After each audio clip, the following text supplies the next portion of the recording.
Hey, greetings everybody. Gleekon here again with another episode of Lore of Warcraft coming at you. We recently started the second book in the War of the Ancients trilogy. This one is called The Demon Soul, and it began with Archimonde joining Manaroth on ancient Azeroth to try and bring about the summoning of Sargeras, or the portal that would allow Sargeras to come there. All right, we're going to start chapter 2. So stay a while and listen. The world he had known, the world they all had known, was no more. The central region of the continent of Kalimdor was a ravaged plain. Spreading out in every direction, the demons had wreaked carnage on the complacent, jaded Night Elf civilization. Hundreds, possibly thousands, lay dead, and still the Burning Legion pressed on relentlessly. But not everywhere. Malfurion Stormrage had to remind himself, we've stopped them here, even pushed them back. The West had become the place of greatest resistance to the monstrous invasion. Much of that credit went to Malfurion himself, for he had been the principal agent in the destruction of the Highborn spell that sealed off the Well of Eternity's power from those outside Queen Ajara's palace. He had faced Lord Xavius, the Queen's counselor, and destroyed him in epic combat. Yet although Lord Kurtalos Ravencrest, master of Blackrook Hold and the commander of the Night Elf forces, had acknowledged his part before the gathered leaders, Malfurion did not feel like any hero. He had been tricked more than once by Xavius during the encounter, and only the intervention of his companions had enabled him to overcome the sinister counselor and the demons Xavius served. His loose, shoulder-length hair, a startling dark green, Malfurion Stormrage stuck out among the Night Elves. Only his twin brother Illidan, who shared his narrow, almost lupine features, garnered more notice. Malfurion had eyes completely silver, as was most common among his people, but Illidan had gleaming orbs of amber, said to be the portent of great things to come. Of course, Illidan tended to dress more with the flamboyance most accepted of his kind, while Malfurion wore simple garments, a cloth tunic, a plain leather jerkin and pants, and knee-high boots. As one who had turned to the nature-oriented path of druidism, Malfurion would have felt like a clown had he sought to commune with the trees, fauna, and earth of the forest while clad like a pretentious courtier about to attend a grand ball. I think the idea of him having golden eyes, the importance of Illidan's eyes probably ties into the fact that he's going to lose him at some point. Frowning, he tried for the 1,000th time to put an end to such superfluous thoughts. The young night elf had come to this lonely spot in the hitherto untouched forest of Gahan to calm and focus his mind for the days ahead. The huge force massed under Lord Ravencrest would be on the march soon, to where no one knew just yet. The Burning Legion advanced in so many places that the noble's army could travel hither and yon for countless years, facing battle after battle without ever making any true progress. Ravencrest had summoned the top strategists to discuss the best way to gain a decisive victory, and quick. Each day of hesitation cost more and more innocent lives. Malfurion's brow furrowed as he struggled harder to find his inner peace. Slowly his mind relaxed enough to sense the rustling of leaves. That was the talk of the trees. With effort, he could speak with them, but for now the Night Elf satisfied himself with listening to their almost musical conversations. The forest had a different sense of time, and the trees especially reflected that difference. They knew of the war, but spoke of it in an abstract manner. Although aware and concerned that other forests had been ravaged by the demons, the woodland deities who watched over them had so far given the trees here no reason to be truly worried. If the danger neared, they would surely know soon enough. Their complacency jarred Malfurion again. The threat of the Burning Legion to all life, not just the Night Elves, was obvious. He understood why the forest might not fully comprehend that yet, but surely by now its protectors should. But where were Cenarius and the rest? When he had first sought to learn the way of the Druid, a life which none of his kind before him had ever chosen, Malfurion had journeyed deep into this forest outside the city of Suramar in search of the mythic demigod. Whatever made him think he could find such a creature when no one else had, he could not say, but find Cenarius the Night Elf had. That in itself had been astonishing enough, but when the Forest Lord had offered to indeed teach him, Malfurion could not believe it. And so for months, Cenarius had been his Shondo, his honored instructor. From him, Malfurion learned how to walk the Emerald Dream, that place between the mortal plane and sleep, and how to summon the forces of nature to create his spells. Those very same teachings had been a tremendous part of the reason for not only Malfurion's survival, but that of the other defenders as well. So why had Cenarius and the other woodland deities not added their own prodigious strength to the desperate defenders? Ha! I thought you'd be here. The voice so similar to his own immediately identified the newcomer for Malfurion. Giving up on his quest for balance, he rose and solemnly greeted the other. Oh, that's his brother, my bad, wrong voice. Illidan, why do you search for me? Why else? I had changed their voices up myself. As ever, his twin kept his midnight blue hair bound tight in a tail. In contrast to the past, he now wore leather pants and an open jerkin, both of a black identical to that of his high flaring boots. Attached to the jerkin and hanging just over his heart was a small badge, upon which had been etched an ebony bird's head surrounded by a ring of crimson. The garments were new, a uniform of sorts. The mark on the badge was the sign of the house of Curtalis Ravencrest, Illidan's new patron. Lord Ravencrest will be making an announcement come dusk, brother. I had to get up early just so I could find you and bring you back in time to hear it. Like most night elves, Illidan was still used to sleeping during much of the day. Malfurion, on the other hand, had learned to do just the opposite in order to best tap into the latent forces permeating the natural world. True, he could have studied druidism at night too, but daylight was the time when his people's link to the Well of Eternity was at its weakest. That meant less chance of falling back on sorcery when casting a spell for the first time, something especially necessary during Malfurion's earliest days as a student. Now he felt more comfortable in the light than in the dark. I was just about to head back anyway, Malfurion said, going toward his twin. It would have looked bad if you hadn't been there. Lord Ravencrest doesn't like disorder or delay of any kind, especially from those integral to his plans. You know that very well, Malfurion. Although their paths in the study of magic had gone in opposing directions, both brothers were adept at what they had chosen. After having been saved from a demon by Illidan, the Lord of Blackrock had appointed him personal sorcerer, a position of rank generally given to a senior member of the Moon Guard, the master mages of the Night Elves. Illidan, too, had played a pivotal role in the crushing of the demon advance in the west. He had seized control of the Moon Guard after the death of their leader and guided their power effectively against the invaders. I had to leave Suramar, Malfurion protested. I felt closed in. I couldn't sense the forest. Half the buildings in Suramar were formed from living trees. What's the difference? How could he explain to Illidan the sensations more and more assailing his mind each day? The deeper Malfurion delved into his craft, the more sensitive he became to every component of the true world. Out in the forest, he felt the general tranquility of the trees, the rocks, the birds, everything. In the city, he felt only the stunted, almost insane emanations from what his own people had wrought. The trees that were now houses, the earth and rock that had been shifted and carved to make the area habitable for night elves. They were no longer as they had been in nature. Their thoughts were confused, turned inward. They did not even understand themselves, so transformed had they been by the builders. Whenever Malfurion walked the city, he sensed its wrongness, yet he also knew that his people, and in fact the dwarves and other races too, had the right to create their civilizations. They committed no crime by building homes or making the land usable for them. After all, animals did the same thing. And yet the discomfort he felt worsened each time. Actually, I was having sort of an aside thought. I was thinking about the races. So we've established that from the Horde side, trolls exist. They were the precursors to the Night Elves.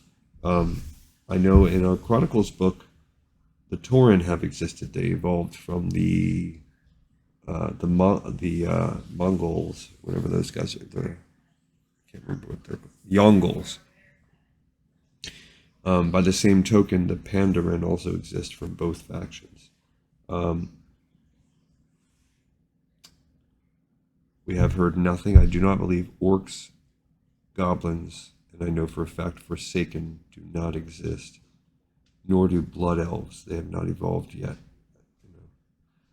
So it's really just the trolls and the Tauren.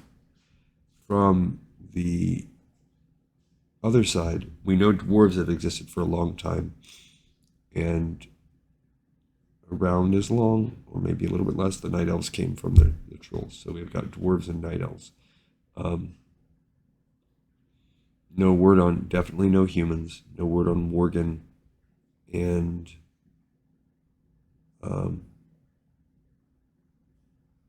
the Draenei do exist as well. They came not in their actual form, but as their descendants of Eredar. In a way, they exist. So we have those. But yeah, no humans. Oh, I don't think I mean, actually, if you read Chronicles, gnomes may exist. I think the mechagnomes came first. At this point, I think it's still just mechagnomes, but maybe gnomes also exist as well. So it's really just humans and the Worgen that are, because Worgen come from humans that are still left over there, plus the side races, of course. Shall we return to our mounts? Malfurion asked, pointedly foregoing any reply to his brother's question. Illidan smirked, then nodded. The twins walked side by side in silence up the wooded rise. Often of late they had little to say to each other, save when matters concerned the struggle. Two who had previously acted as one now had less in common with each other than they sometimes did with strangers. The dragon intends to leave us likely by the time the sun sets, Illidan abruptly remarked. Malfurion had not heard that. He paused to gape at his brother. When did he say that?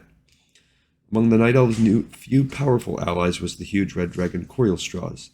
The young but mighty Leviathan, said to be a mate of the Dragon Queen Alexstrasza, had come to them along with one of a pair of mysterious travelers, the silver-haired mage known as Krasis. Corielstrasz and Krasis were somehow linked deeply to each other, but Malfurion had not yet discovered in what way. He only knew that wherever the gaunt, pale figure in grey went, the winged behemoth could be found. Together they proved an unstoppable force that sent demons running in panic and paved the way for the defenders' advances. Separated, however, they both seemed at death's door. Malfurion had decided not to pry into either's affairs, in part due to their choice to aid the Night Elves, but also because he respected and liked both. Now, though, Corielstrasz intended to leave, and such a loss would be disaster for the Night Elves. Is Master Krasis going with him? No, he's staying with Master Ronan. Illidan spoke the last name with as much respect as his brother did, Krasis. Flame-haired Ronan had come with the elder mage from the same unnamed land, a place they sometimes briefly spoke of when relating facts about their own experiences against the Burning Legion. Like Krasis, Ronan was a wizard of high learning, although much younger in appearance. The bearded spellcaster wore dour blue travel clothes almost as conservative as Malfurion's, but that alone was not what offset him from those around. Krasis could pass for a night elf, albeit a very sickly, pasty one, but Ronan, equally pale, was of a race no one recognized. He called himself a human, but some of the Moonguard had divulged that their studies indicated he was some variation of a dwarf who had simply grown much taller than his fellows. No. Actually, the Stormborn, I believe, is what they come from. Whatever his background, Ronan had become as invaluable as Krasis and the dragon. He wielded the Well's magic with an intensity and skill even the Moonguard could not match. More important, he had taken Illidan under his wing, teaching him much. Illidan believed it was because Ronan saw his potential, but Malfurion understood that the cloaked stranger had also done it to rein in his twin's impetuousness. Left to his own devices, Illidan had a tendency to risk not only his own life, but those of his comrades. This isn't good, Illidan. Obviously not, retorted his amber-eyed twin, but we'll make do. He raised his hand for Malfurion to see. A red aura surrounded it. We're not without strength of our own. Illidan caused the aura to cease. Even if you seem a little reluctant to make full use of what Cenarius taught you. By full use, Malfurion's sibling meant unleashing spells that wreaked havoc not only on the enemy, but the landscape and anything else caught in the path. Illidan still did not understand that Druidism required working with the peaceful balance of nature, not against it. I do what I can in the way I must. But Malfurion got no further, for at that moment, a figure out of nightmare dropped down before them. The Felguard opened his grisly maw and roared at the pair. His flaming armor did not make Malfurion in the least hot, but rather chilled the night elf to the very core of his soul.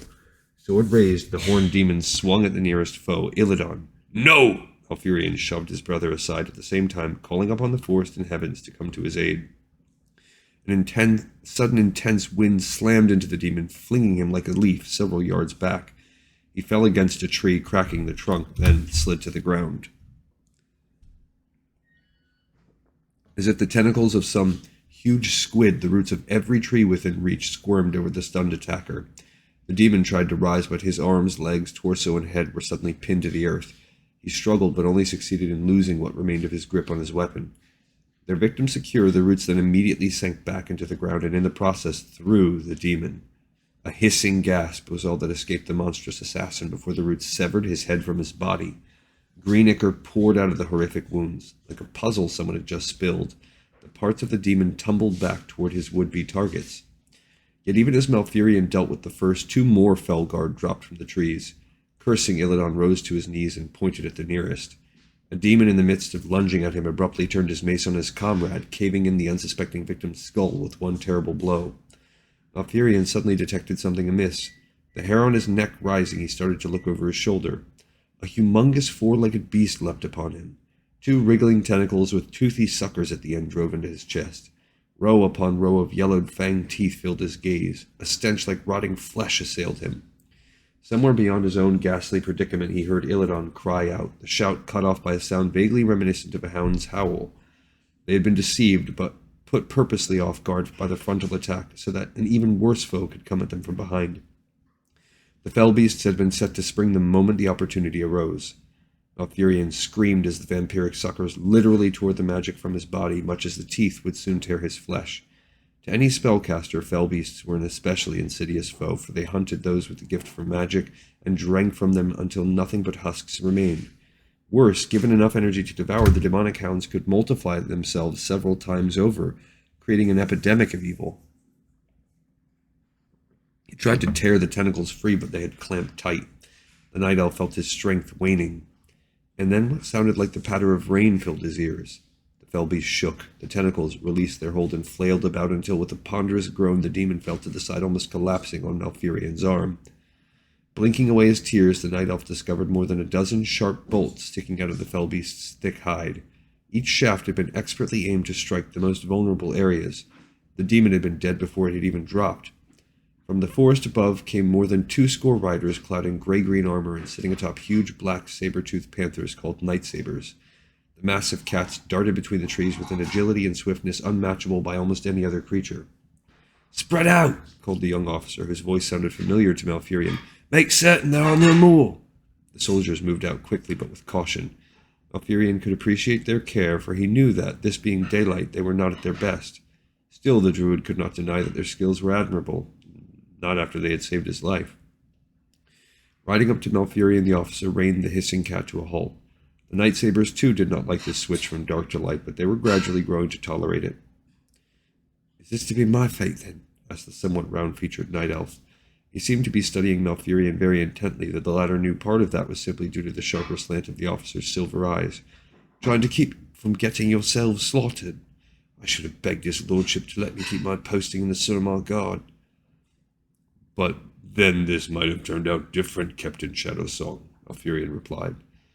The soldier exhaled in frustration. "No, it wouldn't have, because Lord Ravencrest would have never let me go back to the god. He seems to think I was anointed by the Mother Moon herself to protect the backs of his special servants." "You came back to Suramar in the company of myself, a novice priestess of Elune, a mysterious wizard, and a dragon, Captain. I'm afraid we marked you in the eyes of Lord Ravencrest and the other commanders. They'll never see you as a simple guard officer again." Shadowsong grimaced. "I'm no hero, Master Malfurion. You and the others slayed demons with barely a wave of the hand. I just tried to preserve your head so that you can continue to do it." Gerard Shadowsong had had the misfortune to capture Krasis while the latter had tried to enter Suramar. The mage had used the captain to gain aid for himself, which in turn had resulted in bringing Malfurion and the others, including Corielstrass, together at last. Unfortunately for the good officer, his dedication to duty meant that he had accompanied his prisoner through the entire incident. That most of all had stuck in Lord Ravencrest's mind when he determined that his spellcasters needed someone to watch over them. Jared Shadowsong soon found himself volunteered to command a contingent of hardened soldiers, most of whom had far more military experience than himself. "There was no need for all this charging about," Illidan snapped as he joined his brother. "I had this situation in hand." "My orders, Master Illidan. As it is, I barely caught sight of you leaving on your own against his lordship's commands." Shadowsong swung his gaze back to Malfurion. "And when I discovered how long you had been missing..." "Huh," Illidan responded. For one of the few times in recent days the twins were in agreement. Neither cared for Lord Ravencrest's demand that they be constantly watched. Doing so only made them more eager to escape. In Malfurion's case, it was due to the nature of his calling. In Illidan's, it was because he had no patience for the endless councils. Illidan did not care for battle plans. He just wanted to go out and destroy demons. Only, this time, it had almost been the demons who destroyed him. Neither he nor Malfurion had sensed their nearness, a new and frightening aspect. The Burning Legion had learned how to better cloak its assassins. Even the forest had been blithely ignorant of the taint in its midst. That did not bode well for the future of the struggle. One of the other soldiers rode up to Shadow Song. Saluting, he said, "There is clear, Captain. Not a sign of any more." A bone-shivering cry echoed through the forest. Malfurion and Illidan turned and ran in the direction of the source. Jared Shadowsong opened his mouth to call them back, then clamped it shut and urged his mount after. They did not have far to go. A short distance further into the woods, the gathered party paused before a gruesome sight. One of the night sabers lay sprawled across the ground, its torso ripped open and its entrails spilled out. The huge cat's glassy eyes stared sightlessly skyward. The animal had been dead no more than a minute or two, if that long, but it was not the beast that had been the source of the blood-chilling cry. That had been the soldier who now hung skewered on his own sword against a mighty oak. The night elf's legs dangled several feet above the earth. Like the cat, his chest had been methodically torn open, that despite his armor. Below his feet lay most of what had fallen free. His mouth hung open, and his eyes were a perfect copy of the panther's own empty orbs. Illidan eagerly looked around, but Malfurion put a sturdy hand on his brother's shoulder and shook his head. "We do as the captain said. We go back. Now." "Get his body down," ordered Shadowsong, his face losing some of its violet pigment. He pointed at the twins. "I want an escort around them this instant." Leaning down to the pair, the captain added with some impatience, "If you don't mind, of course." Malfurion prevented his brother from making any remark back. The pair dutifully marched up the rise toward their mounts, the bulk of the escort constantly circling them like a pack of wolves surrounding prey. It was ironic to Malfurion that he and his brother wielded more power than all the soldiers put together, and yet they would likely have died if not for Jared Shadowsong's intervention. "We've much to learn still," the young druid thought as he neared his lightsaber. "I have much to learn still." But it seemed that the demons were not going to allow anyone the precious time needed for that learning.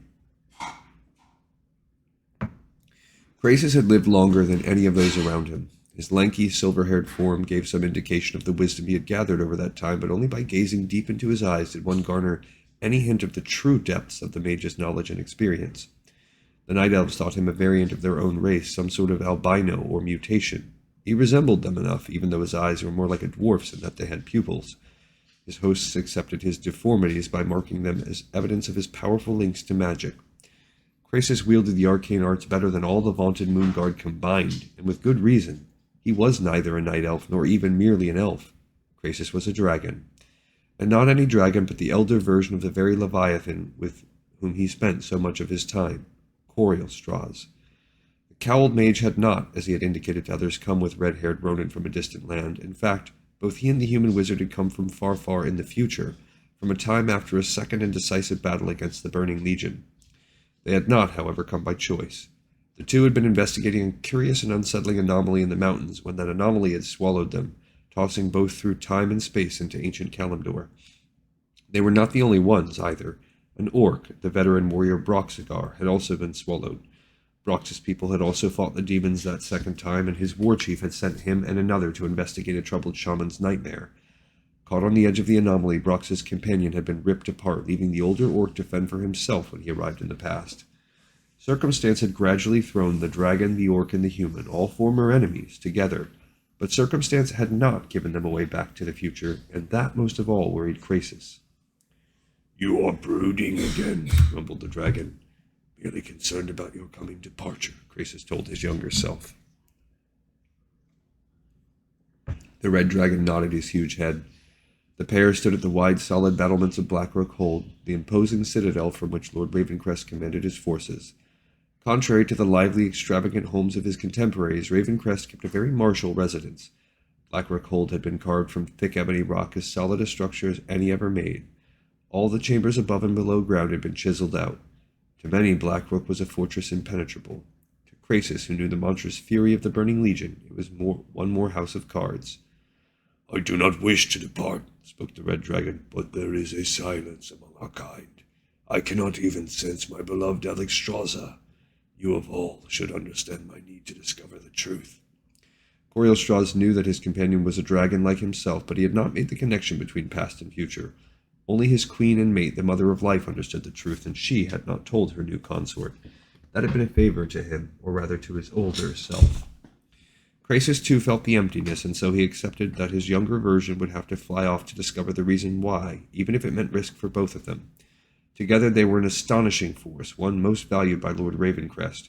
While Coriolstraws sent showers of flame down on the demons, Crasus could expand that flame into a full firestorm, slaying 100 and more of the foe in a single breath. But when they were divided, illness struck them, rendering both nigh impotent. The last vestiges of sunlight disappeared on the horizon. Already the area around the edifice bristled with activity. The night elves dared not grow complacent at any time, day or evening. Too many had perished early on because of habit. Still, the darkness was always welcome, for as much as they were tied to the Well of Eternity, the night elves were also strengthened by the moon and stars. "I have been thinking," said Crasus, letting the wind caress his narrow features. Because of his immense size, Coriolstraws could not enter Blackrock Hold. However, the solid rock structure of the keep enabled him to stay perched atop it. As such, Crasus chose to sleep there, too, using only a thin woven blanket for comfort. He also ate his meals and spent nearly all his waking moments on the battlements, descending only when duty called. For other matters he turned to Ronan, the only one here besides himself who truly understood his situation. "There may be a way by which we can still journey alongside one another," he continued, "so to speak. I am eager to hear it. There is on you at least one loose scale, yes." The dragon spread his wings and shook like a huge dog. His scales clattered in rhythmic fashion. The behemoth's great brow furrowed as he ceased and listened, then twisted his serpentine neck to investigate an area near his rear right leg. "Here is one, I think."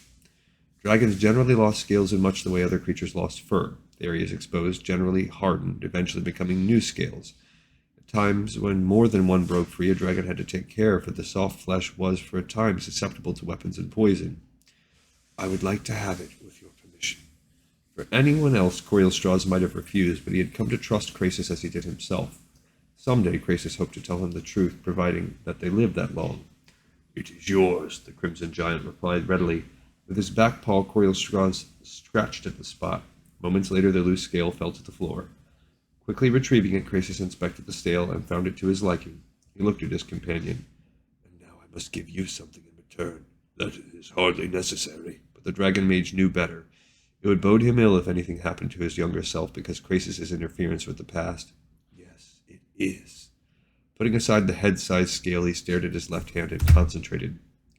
The slim, elegant fingers suddenly gnarled, becoming reptilian. Scales spread across the flesh, first from the fingertips, then racing down the hand until just past the wrist. Sharp, curved claws grew from what had once been flat nails. As the transformation took place, a sharp agony coursed through Crasus. He doubled over and nearly collapsed. Coriolstraws instinctively reached for the tiny figure, but the mage waved him back. "I will survive it." Gasping for breath, still doubled over, Crasus seized the hand he had altered and tore at the tiny scales. They resisted his efforts. He finally gritted his teeth and tugged on too, as hard as he could. They tore free, leaving a trail of blood pooling on the back of his monstrous appendage. Swallowing hard, the gaunt figure immediately let the hand revert, and as it did, the pain receded.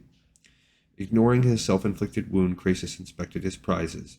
Eyes sharper than any night elf's looked for the slightest imperfection. "You know that what afflicts us both does not allow you to transform to your natural shape, any more than it lets me change into other than a dragon," Coriolstraws chided. "You risk yourself terribly when you attempt such an act." "It was necessary," Crasus replied. He turned the bits over, frowning. "This one is cracked," he muttered, letting the scale in question fly away in the wind. "But the other is perfect. What do you intend to do with it?" "You must trust me." The dragon blinked. "Have I ever done otherwise?" Taking the tiny scale, the mage went to where Coriolstraws had scratched free his own. The area was still red and soft and large enough for any good archer to hit. Whispering words older than the dragon's, Crasus pressed the scale directly on the center of the open region. The scale flared a bright yellow as it touched. Coriolstraws let out a gasp, but did not otherwise react. The dragon's eyes gazed intently on what his companion did. Crasus chanted the elder words over and over, each time increasing the speed with which he spoke them. The scale pulsated, and with each pulsation seemed to grow a little larger.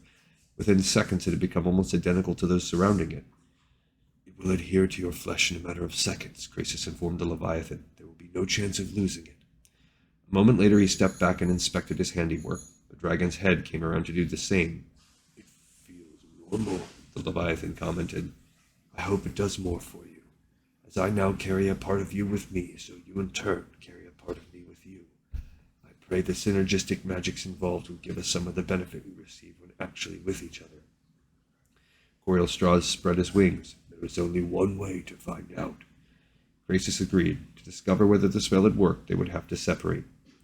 I bid you farewell, then, good Corielstrasz, the huge beast had dipped his head low. And I, you. Alexstrasza, I will tell her of you and your wishes, Graces. The dragon eyed the tiny figure carefully. I have suspicions about our links, but I respect the need you have to keep your secrets from me. One thing I discovered quickly, though, is that you love her as much as I. Exactly as I. Graces said nothing. As soon as I can, I will tell you how she fares. Moving to the edge of the battlements, the dragon looked to the sky. Until we meet again, my blood. And with that, the Crimson Titan leapt into the air. My blood. Graces frowned at the choice of words. To dragons, such a term meant close ties. Not mere comrade or clan, but closer yet, such as brothers from the same clutch of eggs, or offspring and parent, or the same being in two bodies. Graces knew himself better than anyone. He had no doubt as to his younger self's intelligence. Corielstrasz almost had the truth in his grasp, and the mage had no idea what that might mean for both of them. Weakness suddenly overtook him. Through quickly watering eyes, Graces sought out Corielstrasz's scale. The moment he seized it, some of the pain and weariness left him. But touching it was not enough. He had to keep it closer to him for the effect to be worthwhile. Exposing his chest to the cool night wind, the dragon mage planted the large scale against his flesh.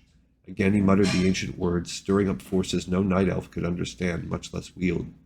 The same golden aura flared around the scale. Graces shook, fighting to keep his balance. As quickly as it had appeared, the aura faded. He stared down at his chest, now covered in the center by his younger self's parting gift. A slight hint of weariness still pervaded his being, though both it and the tinge of pain also present were nothing Graces could not readily suffer. Now at last he could walk among the others and not feel their pity. Now he could stand beside them against the demons. The mage wondered why he had not thought of this plan much earlier, then recalled that he had, but only bothered to put it into action once Corielstrasz had declared his intention to seek out the other dragons. It is hard to part with oneself, apparently. How Ronan would have laughed at his conceit. The irony made even Graces chuckle. Alexstrasza would have enjoyed the jest as well. She had more than once suggested that his continuous intrusion into the matters of the lesser races had a touch of vanity involved, but this act now more than topped that, and a wave of vertigo struck him. It was all he could do to keep himself from slipping over the battlements. The attack ended swiftly, but the repercussions kept Graces leaning against the stone wall and breathing heavily for more than a minute. When he could at last stand straight, the dragon mage immediately looked far beyond Blackrook Hold, far beyond Suramar, to distant dark Zinajari. Graces continually had many secretive spells in play, several designed to keep track of what other sorcerers might be casting. He was, without conceit, perhaps more attuned to the shifts in the intensity of the world's magical forces than anyone, but even he had not been prepared for a change of such magnitude. They have done it, he breathed, staring at the unseen city. The portal is again open to the Burning Legion. Alrighty, I think we've spent that chapter kind of reacquainting anyone that for whatever reason skipped the first book in the series to just about everyone and all of the main players. And we're set forward to see what happens next in the war, the battle against the Burning Legion, now that the portal is open again, so we sync those timelines up. All right, another episode in the pipes, 5x5. I appreciate you guys. Thank you so much for listening to this episode of Lore of Warcraft. See you on the next one.